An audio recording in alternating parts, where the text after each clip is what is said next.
In this week's edition of Cancel Contagion, Disney fans are worried cancel culture is coming for a classic Disney princess after a recent renovation to a Disneyland attraction, Snow White and the Seven Dwarfs. The latest victim, as some internet critics are citing that the prince kissing Snow White from her cursed sleep was without her consent. Joining us now to discuss is Dr. Keith Ablow, founder of paintopower.com and the ablowcenter.com. Dr. Ablow, good to see you. Classic Disney film, once again, victim of cancel culture, cancel contagion. What's going on? Cancel all CPR.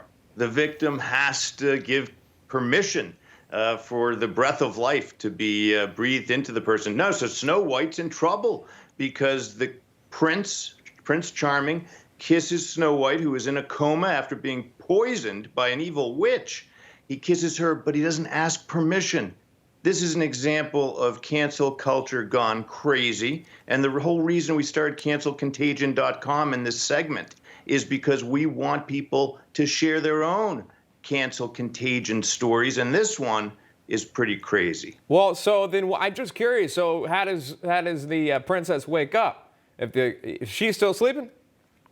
Well, presumably a new fairy tale would have to be written in which the princess somehow either wakes up or she remains in a coma. Yeah, I think that's what it is.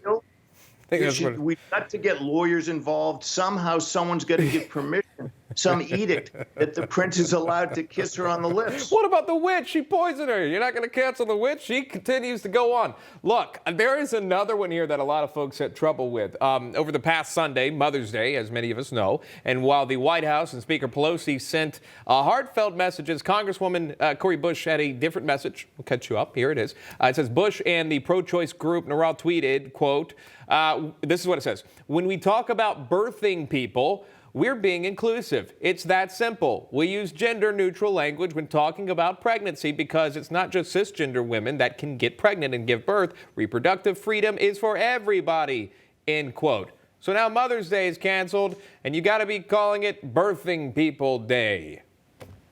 Well, and this is where cancel contagion gets very pathological and toxic because people will be afraid to say the obvious. Isn't it obvious? I'll say it. Isn't it obvious that if you give birth, you're a mother?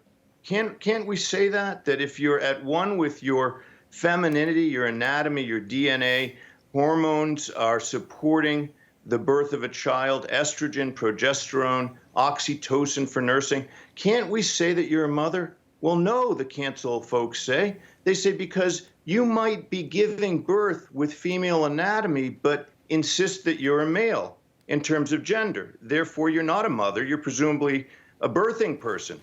I think that's incredibly toxic. It's forcing a perspective on all of us that many of us just don't believe. Yeah, I think now when you're born, you just got to get a guidebook of what to do. Dr. Ablow, I'm out of time with you. I wanted to talk about the Golden Globes with you because they canceled themselves, but I can't because I'm out of time. I know. Dr. Keith Ablow joining us. Thank you so much. We appreciate it. Thank you.